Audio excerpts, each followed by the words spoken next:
painel 4, convido para ser mediador o André Gustavo, da Cocal também. Por favor, peço que retorne ao palco do teatro. Convido também o gerente comercial de energia da Cocal, Wilson Castro.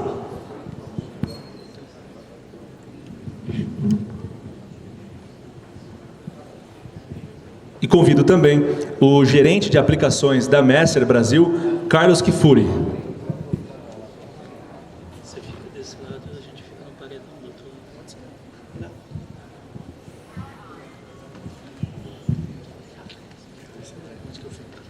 Você escolhe mesmo. André, à vontade. Obrigado. Vamos começar então, pessoal, esse nosso terceiro painel. Nesse momento a gente muda o tema mais uma vez, né, imaginando aquele contexto nosso de economia circular. Então a gente já falou sobre uma visão geral do biometano, nós já falamos das aplicações, obrigado, é o quarto painel, obrigado pela ajuda. Já falamos então sobre o biometano, nós já falamos sobre a conversão do biometano no diesel, né, com 3 diferentes soluções, uma discussão muito rica e muitas novidades, né, que a gente teve por aqui. E agora a gente vai dar mais um passo na nossa cadeia. O nosso passo é falar um pouco sobre energia elétrica. Nós temos hoje diferentes fontes de produção de energia na própria Cocal e a gente está oferecendo isso nacionalmente, em especial para a nossa região. É um pouco sobre isso que vai falar o Wilson, o nosso gerente. Também nós vamos falar nesse painel sobre a utilização de CO2. Então hoje a gente tem na Cocal uma planta de CO2 que converte, então captura, né, o CO2 tanto da fermentação quanto da produção de biometano e disponibiliza isso para os nossos clientes do Brasil como um todo. A expectativa aqui é a gente entender um pouco com a Messer de como que a gente pode converter, utilizar esse produto aqui, agregando valor e distribuindo isso para os nossos clientes finais. Wilson, por favor. Passa então, por favor. Próximo slide, Vitor. Antes da gente iniciar, também gostaria de agradecer aos organizadores do evento. Para mim é uma honra e uma alegria grande participar, porque eu sou nascido e criado na região, né, e já fiz minha carreira profissional também na região, dentro do setor de açúcar e álcool, desde 94. Tive um breve tempo que eu saí e recentemente retornei para a região para trabalhar na Cocal e para ajudar a gente a desenvolver esse mercado de energia elétrica, principalmente para atender clientes e fazer com que a energia elétrica renovável da Cocal possa estar disponível, especialmente para os grandes consumidores da região. A gente tem falado desde a manhã sobre as oportunidades com o biometano, nós vamos ter mais para frente como isso reflete em termos de ESG para as empresas. E um insumo que é importante para todas as empresas e que a gente tem visto aumentar muito a demanda das empresas para ter uma confiabilidade de que estão usando energia renovável é a energia elétrica. É importante para as empresas não estar usando apenas o biometano, mas também na sua cadeia ter energia elétrica disponível, né? Bom, então a gente vai tratar disso.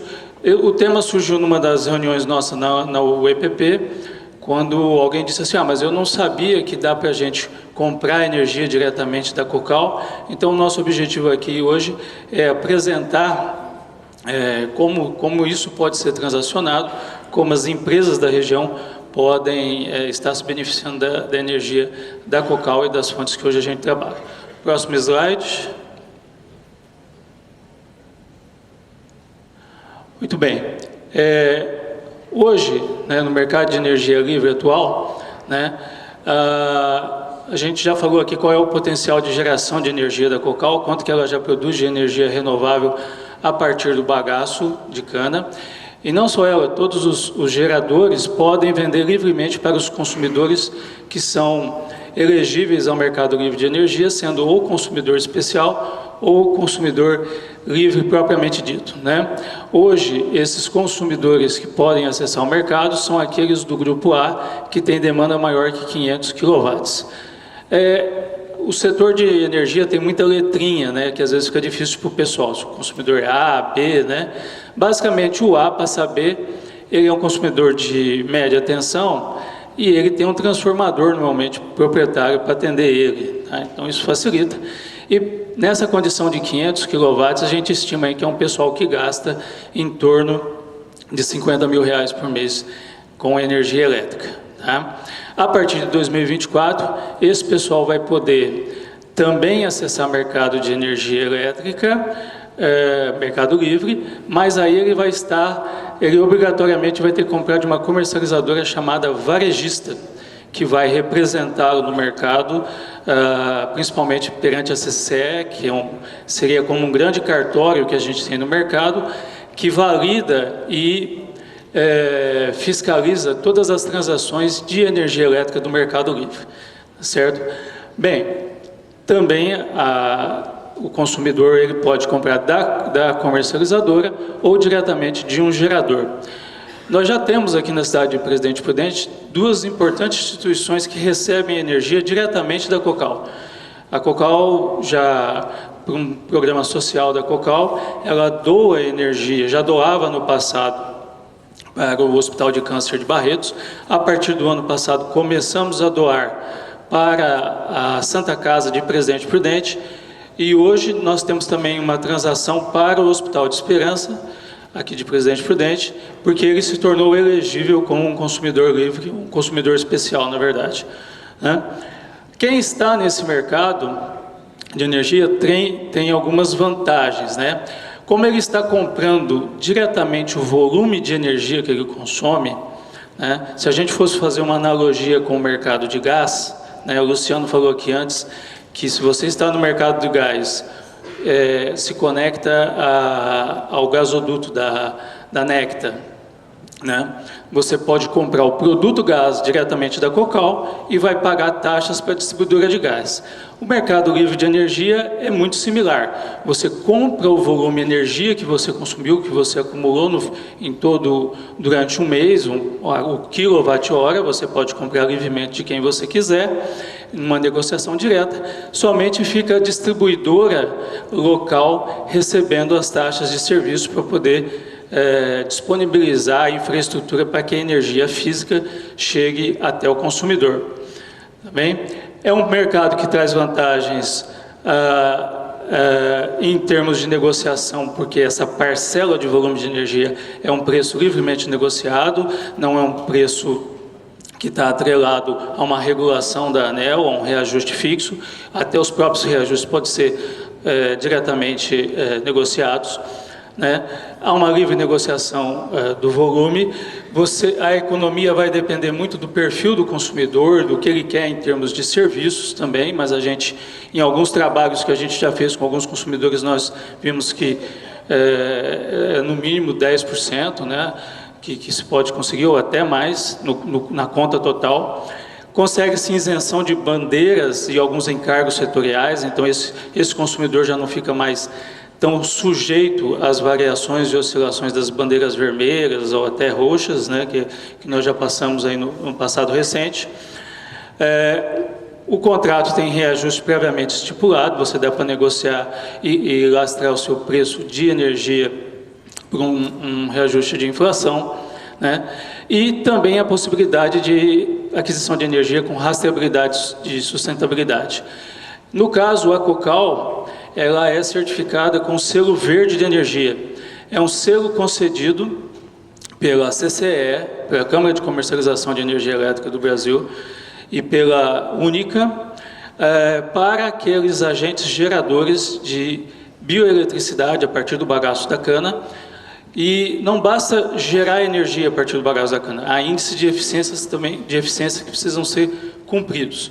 E a Cocal cumpre esse requisito, por isso quem compra, seja comercializadora ou consumidor livre, que adquire a nossa energia, pode requerer o selo livre, o selo verde.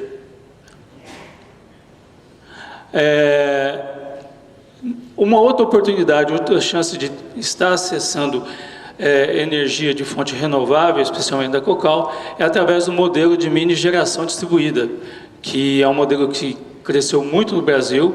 Ele atende os consumidores de baixa tensão, os consumidores B, né, que se associam ou num consórcio, numa cooperativa, dependendo do perfil desse consumidor, se é pessoa física ou pessoa jurídica, eles locam um ativo que gera energia e tomam, como são donos dessa energia, eles passam a fazer uma autocompensação remota para as suas cargas, sejam residenciais, comerciais ou até industriais.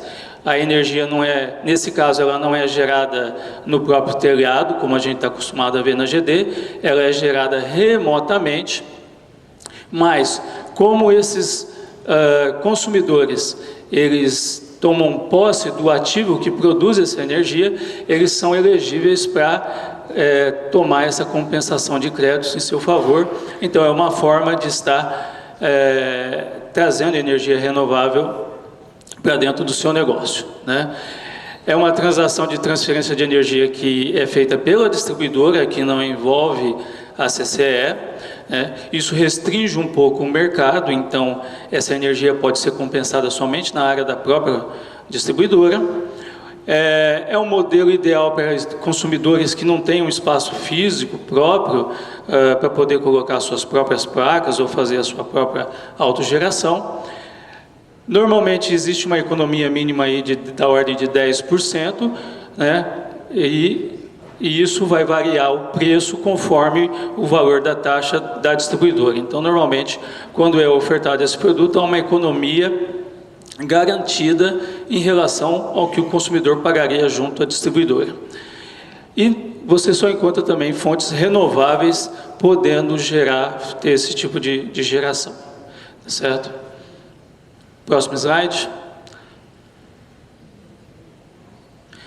Aqui a gente compartilha com vocês hoje os ativos de geração distribuída que a gente tem na Cocal, né? A nossa planta de biogás em Narandiba, ela tem um parque de 5 megawatts instalado para produzir energia elétrica, uma capacidade anual de 30 mil megawatts-hora ano.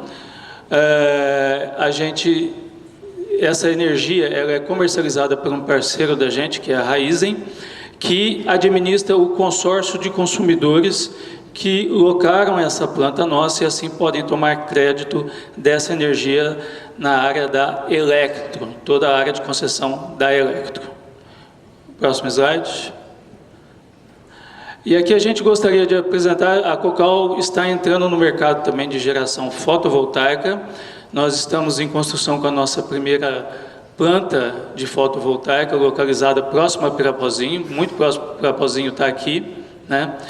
É uma planta que a gente tem previsão para entrada em outubro, né? A área de concessão Elektro também, então os consumidores da área da Elektro são elegíveis, e é um projeto muito interessante do ponto de vista de sustentabilidade, porque o nosso parceiro de Pirapozinho, a Soluz, que é nosso parceiro nesse projeto, tem planos para desenvolver nessa área aqui um loteamento industrial.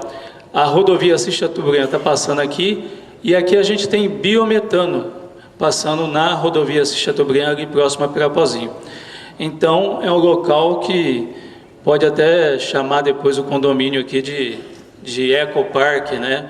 Porque realmente vai ter aqui uma disponibilidade de energia renovável a partir da planta solar e também o biometano que está passando mais ou menos aqui nessa região. Próximo slide. Bem, a gente preparou algo muito singelo, porque não vou dizer singelo, mas assim, a gente não quis se aprofundar muito no conteúdo, porque a gente sabe que principalmente o setor elétrico é sopa de letrinhas, e se a gente fosse entrar no regulatório, talvez à tarde não daria para a gente explicar aqui todas as transações. A ideia realmente é trazer onde estão as oportunidades para que os clientes que desejam ter acesso e certificar que está usando uma energia renovável nos seus negócios, como é que eles podem ter acesso a isso, tá bem? E aqui está disponível o nosso contato, qualquer dúvida também, depois a gente está aí à disposição de todos.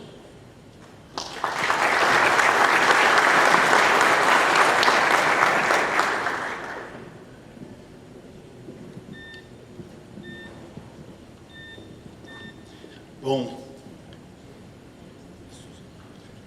dá para passar. Bom dia, quase boa tarde a todos. Meu nome é Carlos Kifuri, sou gerente de aplicações da Messer Gases. Primeiro, agradecer a Cocal aí pela honra de ser chamado para fazer essa apresentação sobre CO2. Nós temos muitas sinergias Messer e Cocal. Aí a Messer tem uma frota de caminhões inteira para a distribuição dos nossos líquidos. CO2, tem projetos específicos no biometano também, biogás futuramente. Então, eu acho que tem muita sinergia aí. Agradecer esse convite, tá? A ideia aqui é falar um pouquinho do CO2. Como o André comentou, é um subproduto, na verdade é um produto que sai da produção da Cocal. E onde que a gente pode aplicar esse CO2 na indústria? Eu vou mostrar um pouquinho para vocês. São diversos segmentos, alimentício, agro, químico, onde a gente tem aplicabilidade do CO2. Tá? Só falando um pouquinho sobre a obtenção do CO2. O CO2, na verdade, para a gente poder distribuir, comercializar, a gente precisa ter determinada pressão, vazão e composição, né? Isso pode vir da fermentação de milho, cana, refinarias, reformadores de metano, termoelétricas, biodigestores. Então, você tem uma corrente de CO2, não só CO2, tem diversos gases junto com CO2. Então, a gente tem que fazer, na verdade, uma limpeza, purificação desse CO2. Né? Para poder distribuir o CO2, a gente pode distribuir via cilindro, né? Mas a capacidade que entra de gás em um cilindro, de certa forma, é baixa, se comparado a líquido. Então, a gente faz a liquefação, a condensação do CO2, para poder armazenar nos tanques criogênicos e fazer a distribuição, a expedição do CO2. Agora, falando um pouquinho de aplicações no CO2, do CO2, como eu falei, indústria de alimentos, indústria agro, química, parte de solda e corte, eu vou entrar um pouquinho no detalhe aqui também. Tá? Indústria alimentícia, o CO2, quando a gente condensa ele fica em temperaturas criogênicas, né?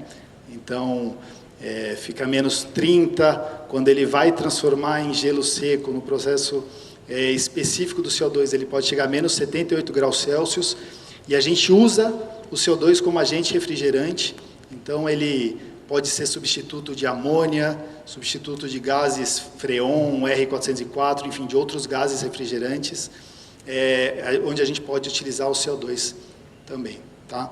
Para isso, a gente tem alguns equipamentos específicos, túneis de congelamento, a base onde o agente refrigerante é o CO2 ou o nitrogênio, são túneis contínuos, são muito utilizados em indústria de carnes, proteína animal. O Brasil, vocês sabem, os maiores exportadores de proteína animal do mundo. Toda a carne brasileira precisa ser ou resfriada ou congelada.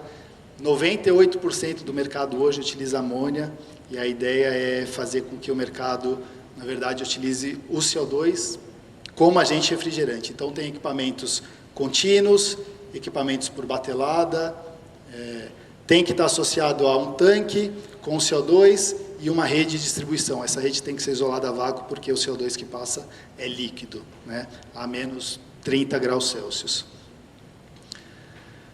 Misturadores. Diversas indústrias hoje já utilizam CO2 para fazer mistura, para preparar hambúrguer, nuggets, são como se fossem liquidificadores gigantes, né, que não podem ter aquecimento no processo de mistura. Então, a gente utiliza a injeção inferior de CO2 líquido para fazer a homogeneidade de mistura, para as indústrias poderem disponibilizarem o seu produto no mercado. Tá? Neves carbônicas, a mesma coisa, quando o CO2 está líquido, ele vai se transformar, ele muda a pressão dele, ele se transforma em gelo seco quase que instantaneamente, a depender da pressão, e esse gelo seco também pode ser utilizado para resfriamento e congelamento. E esse gelo seco pode ser utilizado também para transportes dentro das empresas, transportes intra-rodoviários, o CO2 utilizado como agente refrigerante também.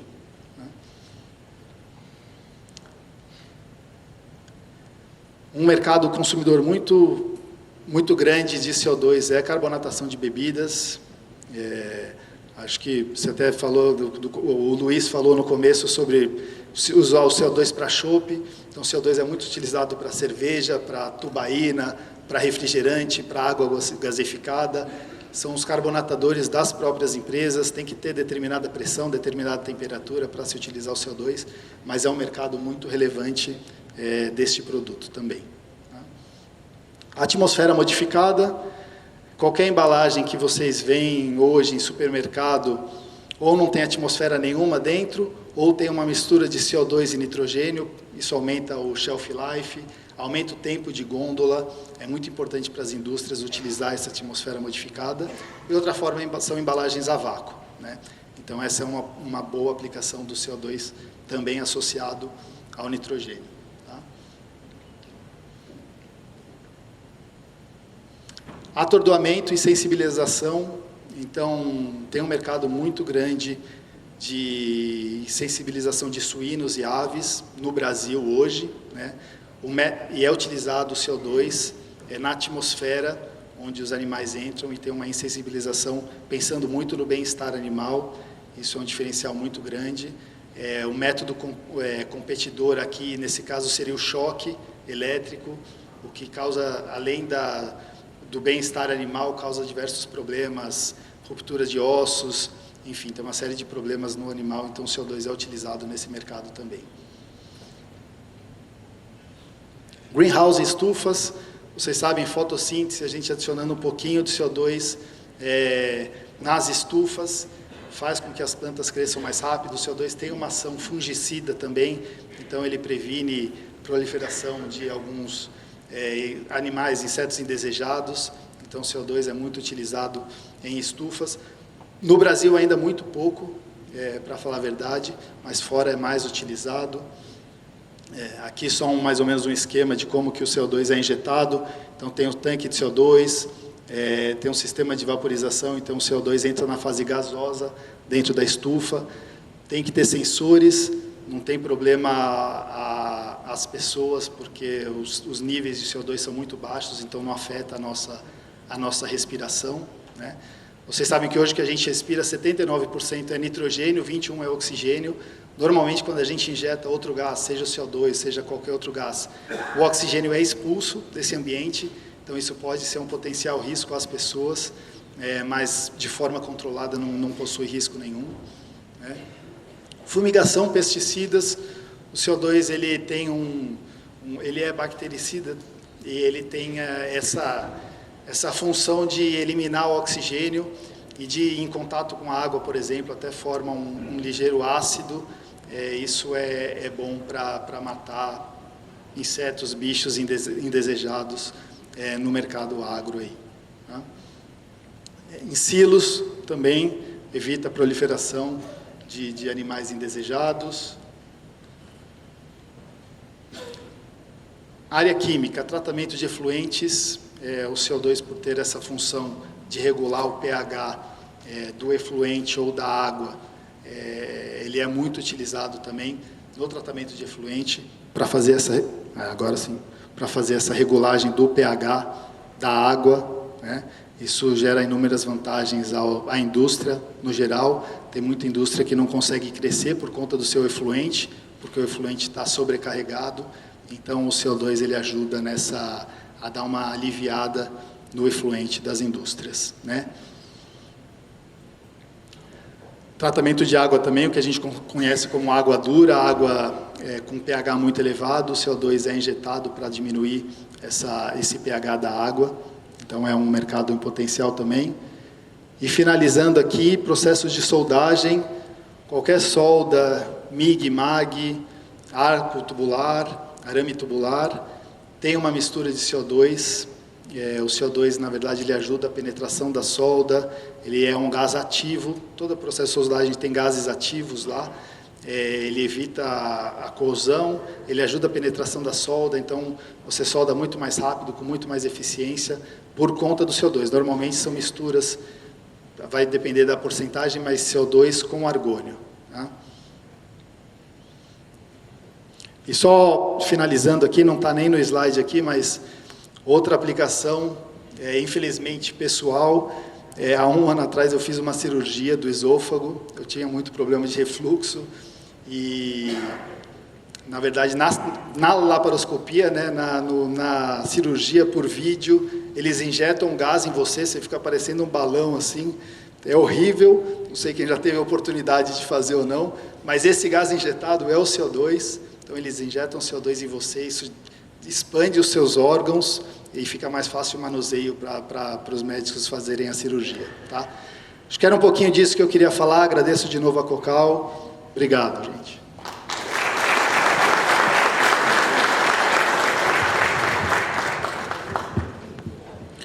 Obrigado pela apresentação muito boa. Vamos abrir aqui então o painel para as perguntas, já recebi algumas, vou começar com o Wilson.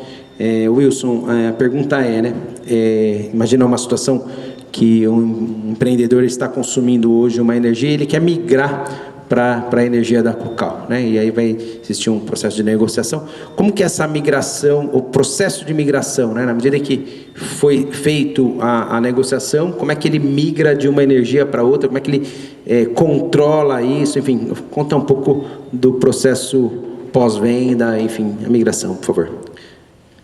Se o consumidor ele ainda é elegível ao Mercado Livre, mas ele ainda não migrou, está na distribuidora, ou vamos imaginar, ele vai poder, a partir do ano que vem, né, migrar, porque ele vai ser elegível, ou ele tem um aumento de carga, chegou nos 500 kW, primeiramente, ele vai ter que analisar os prazos que ele tem que cumprir da distribuidora, porque ele tem um contrato regulado com a distribuidora. Cumprindo esses contratos, esse prazo, né, ele pede a denúncia do contrato, a distribuidora não pode se negar a perder esse cliente, e ele precisa se tornar, no caso do Mercado Livre, se tornar um agente de Mercado Livre na CCE, onde ele vai ter lá se registrar, ser aprovado, terá algumas responsabilidades de operação na CCE. Muitas vezes, quando o pessoal se assusta com isso, é uma atividade a mais, eu vou ter que fazer um controle a mais. Hoje, existem muitos contratos onde os vendedores fazem a gestão para o consumidor, desse ponto, faz toda a informação, toda a parte regulatória. Obviamente, isso tem um custo de serviço, que isso é incorporado, mas ainda assim é muito vantajoso para o consumidor fazer essa migração para o Mercado Livre, dado que ele faz essa negociação direta com quem está fornecendo para ele, e aí ele vai estabelecer as cláusulas de serviços de gestão na CCE, serviços regulatórios. É um processo que pode demandar um pouco mais de tempo, a depender do prazo que tem que se cumprir com a distribuidora. No restante, ele não é um processo complicado de transição, mas, basicamente, decidindo migrar, tem que se olhar suas condições contratuais com a CCE, com a distribuidora, para ver se já pode fazer essa migração e aí buscar os meios para fazer a gestão lá. Só complementando aqui, Wilson, uma das perguntas que chegou foi com relação a como é que a empresa identifica se ela é elegível à migração para o Mercado Livre. Ok, a melhor forma é pegar a sua fatura de energia, né, e você apresenta ela ou para uma comercializadora, ou nosso time também já tem feito isso para empresas parceiras que a gente tem tentado fazer alguns combos de biometano e outros produtos, né? A gente analisa como é a situação dela, se ela é elegível ou não para ir para o Mercado Livre. Em sendo, a gente vai trabalhando esse suporte, faz algumas simulações também de vantagens comerciais para essas empresas migrarem. Mas, basicamente, hoje tem que olhar para a fatura, lá já tem as informações iniciais para poder saber se é elegível ou não. Kifuri, algumas perguntas aqui do CO2, vou tentar juntar para a gente ser mais eficaz. A primeira, imaginando uma região como a região de Presidente Prudente, com as características que nós temos aqui, o que você indicaria, assim como, imagina que um empreendedor, um empresário que quer fazer a utilização desse CO2 aqui na nossa região, na ideia de adicionar valor? Então, qual seria, dentre as opções que você trouxe, a que você indica para essa nossa microrregião. E segundo, a questão do CO2 vindo dos processos da Cocal, quer seja da fermentação, quer seja do biogás, quais são as vantagens e os riscos em relação à fonte tradicional de CO2 da amônia, quais são as vantagens e se há algum risco? Tá bom. Tá funcionando? Tá. Bom, com relação ao mercado aqui, o mercado agro, né, tem bastante, que eu mostrei um pouquinho ali, tem bastante potencial no mercado agro, mas também tem frigoríficos, tem muito processo de soldagem nas usinas, então o CO2 ele tem uma capilaridade muito grande em diversos segmentos, e eu acho que isso se faz valer aqui no Oeste Paulista, né? Com relação ao especificamente da Cocal, o que importa na verdade é o final, é a composição final do produto, o produto tendo as suas impurezas no range pré-determinado. É lógico que por ser bio tem um apelo muito mais forte, né? Isso é muito interessante. A gente estava até comentando em uma conversa paralela, a Messer também capta hidrogênio, né? E muito da captação do hidrogênio é através de steam reformers, que é a base de gás natural. Por que não captar hidrogênio a partir do biometano, né? Então, fecharia o ciclo como um todo. Então, é um potencial muito grande. Mas, mercadologicamente, tem esse apelo e é muito a critério da qualidade final do produto, da composição final do produto. Muito bom. Acho que um ponto importante aqui é isso, né? Que o nosso CO2 ele é green, né? Ele é verde. Então, diferentemente do CO2 tradicional, que tem uma fonte amônia, fóssil, a gente tem aqui um produto verde, né? Dada a nossa cadeia, a nossa característica, o que traz até um benefício adicional a todo esse consumo, né? Voltando para a energia, Wilson, então nós falamos bastante, né, na primeira pergunta do consumidor que já tem um nível e um consumo de energia que justifica a migração para o Mercado Livre, e a gente tem o consumidor que está abaixo disso, né? E aí, para essa situação, a gente tem o contrato de GD, que é um contrato voltado, né, para o cliente. Então, imagina que eu sou um consumidor final e eu quero fazer esse processo de migração. Isso é rápido, é difícil, eu preciso fazer algum investimento ou não? Como que é essa migração para quem não está ainda no Mercado Livre, mas quer aproveitar essa oportunidade, especialmente da GD? Excelente a pergunta, porque o pessoal da GD brinca que o Mercado Livre chegou na baixa tensão pela GD, né? Foi o jeito de chegar. Basicamente, é um processo bem mais simples, porque esse consumidor ele vai ter que buscar, se o consórcio ou cooperativa de consumidores que já alocam uma planta de GD já existe, ele vai ter que procurar quem é o gestor que está tomando conta daquela cooperativa, daquele consórcio. Existem hoje muitas plataformas, inclusive a Ryzen, que é o nosso parceiro na Cocal Biogás, tem plataforma já na internet que você se cadastra, você manda escaneia a sua conta de energia e, a partir dali, se você assina um contrato digital com essa cooperativa, e a cooperativa já vai tratar justamente com a distribuidora de incorporar a sua unidade consumidora nesse consórcio, para que a distribuidora passe a considerar o percentual da energia que você tem direito, que está sendo gerada naquele ativo, como um crédito em seu favor. É um processo que, a depender da distribuidora, pode demorar um pouco mais. Tem distribuidoras que às vezes demora um mês, tem distribuidora que leva 2, 3 meses, mas a burocracia maior é justamente isso, a área comercial da distribuidora fazer essa transferência de que seu ativo, você faz parte daquele ativo de geração, então aquele crédito pode ser tomado para a sua unidade consumidora. Muito obrigado, Wilson.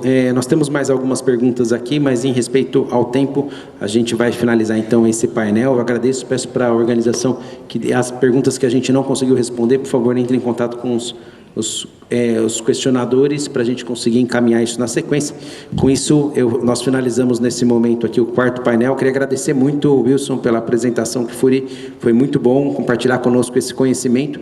E, mais uma vez, na sequência, lá fora, a gente continua esse papo incrível e vamos gerar desenvolvimento, vamos gerar inovação. Obrigado.